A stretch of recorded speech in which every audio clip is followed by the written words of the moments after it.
We're just having a little break at Macca's, aren't we? Bubba doesn't have chips and nuggets from Macca's often, but we drove to Melbourne to my sister's son's baptism. So we're just having a light snack before we head home, because it's a bit of a long drive home. Someone's just woken up after sleeping for a good hour and a half in the car. Oh, sleepy Bubba. Hello. Where have we been? Where have we been? I did a mini vlog in Macca's. You vlogged in the church? No, in McDonald's. No. I didn't vlog in the church. Oh well, you missed the church vlog. Hello! Hello me! Hello me! Hello me! Look at that. That's me! Who is it? Well, you. That's you. Mini Jazza. So how did it feel being back in church today? It's always a little weird. It's interesting because I felt the need to clarify, but I hadn't, that I'm not religious anymore. And my family is, which is fine. Like, I have nothing against people who are religious, of course. But, you know, and it's something like, you know, my sister's son got baptised and we support. They Definitely. do that sort of thing, so we go. I'm not religious either, to show our just support. FYI. Yeah. But, But definitely want to support other people in their beliefs. Yeah. And it's the just important not something milestone. we have. But it's interesting because I had it. I was very religious. I was very, very Mormon. And again, like I can see sort of the benefits, but it just wasn't for me. Why wasn't it for you? Look, there's a giant bug in your face. Is that why? Is that why? Because Yes. there's a giant pug? No. I wasn't familiar with the giant pug of Mormonism.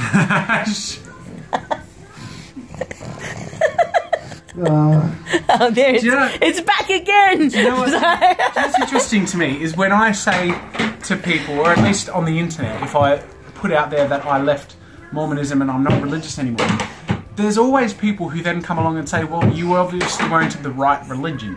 You needed to be in the proper Christian religion or the proper this or that religion. And it's just sort of the way religious people think.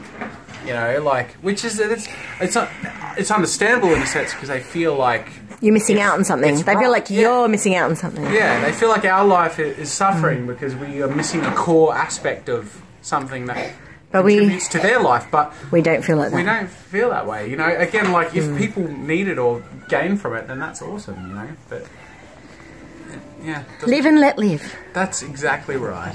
And you know, I think it's good to take bits and bobs from all of them. You know, I think treat others as you would like to be treated is a great philosophy to live by. Which religion does the giant pug come from? There is and just embrace the giant pugs in our lives. So why did you leave then? Because for 23 years of my life, I was looking in through one lens, and just sort of accepted everything because that's what I was raised with. But then I found over time I was more and more unhappy, and I found that the ways of coping with that through the religious approach weren't making me happier, they were making me sadder. And then one day I sort of thought to myself, what if I tried to answer my questions and solve my problems without thinking about religion? Would that help, or would that change my perspective? And within a few hours I wasn't religious anymore. Like, it was that quick, you know? So it was just breaking away from that perspective or lens, and that's what happened to me. Some people maybe try that and end up back in religion, or aren't religious and find religion. I just asked you a question that you didn't want to answer because your family watch. So there are still things that you feel, yeah. I tread carefully because I respect people's right to believe what they believe. I don't believe it, and some things I think are a bit silly to believe, but that's okay too. You don't want to be offensive. No, like, I didn't answer your question because while there are things that I would enjoy laughing about or whatever in certain company, or even discussing, there's stuff that you're not. There's actually stuff that you're not to discuss, though. If you're a part of the religion, there's stuff that you're not to discuss. Yeah. So you're still respecting those boundaries that you're not discussing. For them, though, not for me. Not because I feel any way about it. Like, I don't feel that the things I used to think are sacred anymore. I don't feel touchy about them. but I understand people do, and it's not constructive to deconstruct that or to hurt. You don't want to hurt people that you care about. I don't believe it, and if I was challenged in my position from their position, then I would be willing to point out flaws in different areas of logic, and that would become a discussion. But as far as sort of picking out aspects of people's religion when they can't defend it in a video like this, it's just because I don't like making people uncomfortable, and I think everyone has a right to believe it. And you discussing your own beliefs may make some people who don't share them uncomfortable. Yeah. Isn't that odd? Because going to church, does that make us uncomfortable? I had to say to you, it doesn't make me uncomfortable. It makes me slightly uncomfortable. It makes you uncomfortable. It doesn't... Because I came from that. But what I find interesting too, though, is that the position I have now is very different to the position I had, because when I was religious, all I did was try and tell people about my religion and trying to get them involved and to participate. So... You want to have a read of the book? Never read the book. So it's interesting, because now I find myself distancing myself and disengaging from that when...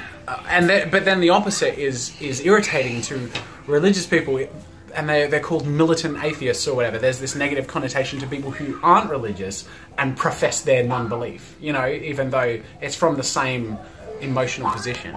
We're getting quite deep here. Yeah, so very philosophical. It's an interesting discussion. I find it interesting to talk about this stuff. Well, when you go to church and you see everyone get at the front and do the priesthood blessing, am I allowed to say that? I don't even know. I don't know what I'm allowed to say. Anyway, and you don't, which would have been something you did before. That's different for you than it is for me, isn't it? Because for you, it's a choice that you had to consciously make to move away from it, whereas I didn't really have to make a choice. Ironically, one of my favourite musicals is the Book of Mormon musical. Highlights the difference and the contrast between Mormonism culture, which is very, you know, theatrical, and, you know, a third world Uganda, you know, like, and it's brilliantly done and got great music. But it's interesting because I saw that only like 2 months after I left my childhood Mormon religion. I actually turned to people next to me in the theatre at intermission and I said, I was a Mormon 2 months ago, I left the church. And they nailed it. I was like, because they actually were quite respectful in how they portrayed the culture and the people as very enthusiastic. The humour and the shock came from the contrast and not actually how Mormonism was portrayed, which I thought was respectful but clever and still edgy and interesting. So I really like Matt and Trey. I thought they were going to do it today in church. What, get up and sing, we have and me, but mostly me, are gonna change the world forever. That was my line. I sang that just before. Yeah, but I get to edit. And you made me take it out because before I asked about Kolob. Obviously, Mini Jazza isn't going to be brought up into any particular religion. But if he were to decide that he wanted to be religious, how would we feel? I would... Own up. To a degree, I would feel like it would be something I wouldn't quite know how to relate to him on. And probably to a stronger degree, I wouldn't quite understand the logic, because I don't understand that logic. But I love my son, and if things bring him happiness... We love him no matter what he decides to do. If he wants to be... And he'll be watching this in the future as the Pope of the Catholic Church and saying, thank goodness, they said they'd still love me. I'm not sure what I'd do if he was heavily religious. It would be hard to relate. Yeah, if it became like militantly religious. Do you know what I have to say for me? If it was a religion that asked him to... Are you preaching? Hey, Bobby. Can I get an amen? If it was a religion that asked him to isolate himself from us, then I'd be bothered. Then that's when we That bum is pooey. I can smell. That smell, if we had smell-o-vision right now. Someone else can smell the whiff, the pug alert. This is probably going to cut our deep discussion short, because we have to go deal with human feces.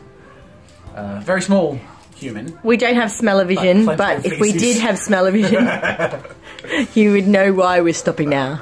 So today's been interesting, and I did not anticipate it would go in such a religious direction as far as topics goes, but, you know, it's part of people's lives, and it was part of my life, and it's an interesting thing, and it was, I guess, the theme of today, because we went to a baptism. But that being said, I've been thinking sort of over in my head how I would clarify my current worldview in a simple way. And I keep coming back to this quote by Gary Vaynerchuk, and he says something along the lines of, and I'm paraphrasing here, I believe I'm the greatest. I also believe I don't matter at all. Balancing those two forces gives me the room to do me. And like, that's not explicitly how I feel about myself, but I feel like that perspective is one I share with many things, and one of them is sort of life in general. I feel like life is so fickle, and it can end in a heartbeat, and we take it for granted, and we think that things might be so substantial when in the grand scheme of things they're not. But I also believe that family and love and creativity and sharing and all of that good stuff absolutely is substantial and matters most of all. So it's interesting. That's sort of where I'm at. As far as the grand scheme of things, what existence is all about, my honest feeling is I don't think anyone can know. People want to know or choose to find things that they believe that give them comfort in finding something they claim as knowledge. But I think at the end of the day, we're all in the same boat. We have no clue, and we're just figuring it out as we go along. And different people take different cues from different things, but we're all in it together. And I think as long as you're not being a dick to people, and you build things up rather than break them down, and you treat with kindness rather than cruelty, I don't care what your philosophy is, I think that's beautiful. Thanks for watching, and I'll see you tomorrow.